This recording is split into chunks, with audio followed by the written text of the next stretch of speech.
Time for the 49ers Rush Podcast. All right, welcome to another episode or edition of the 49ers roster countdown as we are at number 52. Remember, 53 players make this roster, and the whole entire 90-1 series is based on who has the biggest impact on this 2022 season, not long-term, this year, focusing this year. And we got our punter. He's got to count somewhere, right? Mitch Wishnowsky, number 18, 6'2", 220. He's a big old boy. We're going to get into kind of his entire journey to the NFL, and he's 30 years old already, only entering his fourth season. But man, he had a very adventurous path to the United States and to college and to punting, and I'm all here for it. So the 30-year-old punter from down under. Now, he grew up, was born in Gosnells, a suburb near Perth, Western Australia. And so, here's the issue. He went to Lumen Christi College from 2005 to 2009, and he grew up playing Aussie rules football.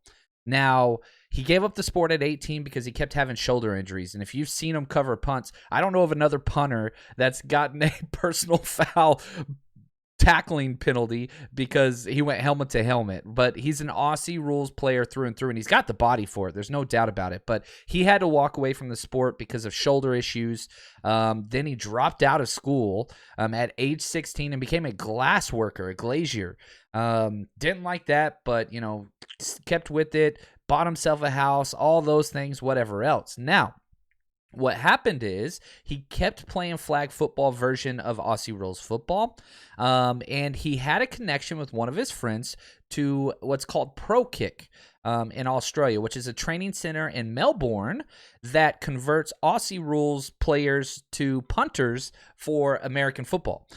So he enrolls in that, left his job, moved across the country and all that stuff, started working there. And sure enough, Utah, they had a punter that was working out very, very well, Tom Hackett. And so they went back to the Pro Kick director in Australia, Nathan Chapman, no relation, and said, hey, do you got somebody that we might want? And he said, yeah, I got this guy, Mitch. And they said, cool, we'll leave a scholarship open for him once Hackett is done and out of eligibility.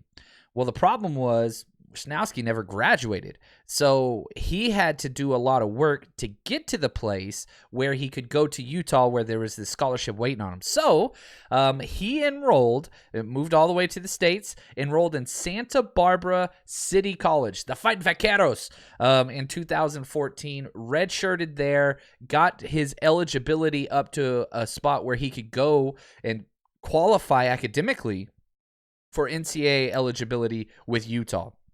So he was already really, really old, but that's okay. He comes in 2016, unanimous consensus All-American and Ray Guy Award winner the very first year he played. That's the top punter. He was absolutely incredible. Followed that up with another great year in 2017. Was a finalist for the Ray Guy Award winner, second team All-American. Then 2018, guess what? Ray Guy Award finalist again, second team All-American. He is the only three-time Ray Guy Award finalist in NCAA history. The only one. Never has. No, it never happened before. So he gets drafted by the 49ers in the fourth round, which I was there for that. That was the Nashville draft pre-COVID, which was a great time. But I remember it vividly. I'm right in front of the stage filming, like a cell phone video and, reaction, whatever. And sure enough, when they said punter, I was just like, what? I didn't like the pick. Just be extremely honest. I don't think you spend a fourth rounder on a punter in today's NFL. I don't like that at all. He has never really lived up to that stature of a fourth round punter, but man, his athletic profile and his talent are top notch. The consistency has been the issue. That's been the major issue. Now, if you look at his athletic profile, it's impressive. Ran a 4.63. All right, decent. 32.5-inch vertical. And if you put all of his, metrics in, he is a 99% athletic profile match with undrafted free agent linebacker Jeremiah Gemmel, the general, who we detailed previously in this series. So you can go back and check that out. But he's got a NFL body on him. He was picked in the 4th round of the 2019 draft, pick number 110. Now, if you look at his stats, all right, punter stats, let's do this. He's only had 1 blocked, which was a major critique. He led the country in blocked punts at Utah. So that was one of the issues, but he's only had 1 blocked. You look at what he's done inside the 20, it hasn't really improved. 23, his rookie year inside the 20, 25 in 2020, and 21 inside the 20-yard line in 2021. That's a lot of 20s. Now, Pro Football Focus, ranks punters and their efficiency and all that kind of stuff. His rookie year, he finished 18. Remember, there's only 32 punters in the league. His sophomore year, his best year by far, finished 6th. And last year, his worst year, finished 25th out of 32 punters in the NFL. Not good at all. Now, every now and then he has one of those huge booming kicks where he gets a hold of it, and it's just like, oh my gosh, wow.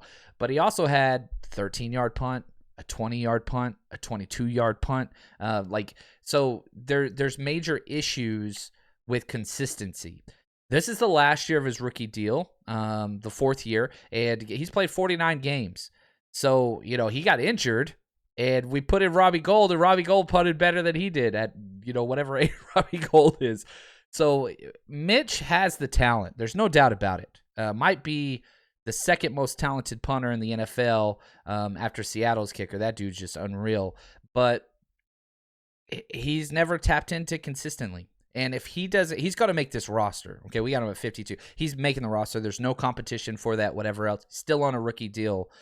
But if he doesn't change something, there is no way they're going to sign him to an extension, because that salary cap spike for a rookie contract kicker to a free agent punter, I should say punter, not kicker, is a pretty big climb. And he has not warranted that by any stretch of the imagination. When we had Bradley Pinion, they moved on from him. Bradley Pinion was head and shoulders better than Mitch Wishnowsky has been every single year.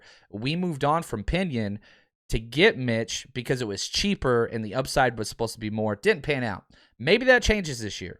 And I hope that it does, because unless he has, kind of like a top 5 punter year, this will be his last year with the 49ers. But if he can get consistency, we got a new special teams coach, coordinator. Maybe that brings some with Schneider.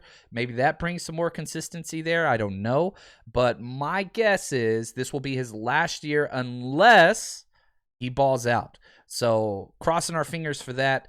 He seems like a fun guy. I love how physical he is as a punter, which is very rare, but he's got to step up his game. He's got to. So here's hoping 2021 is a contract year. Maybe he can earn a big payday for a punter.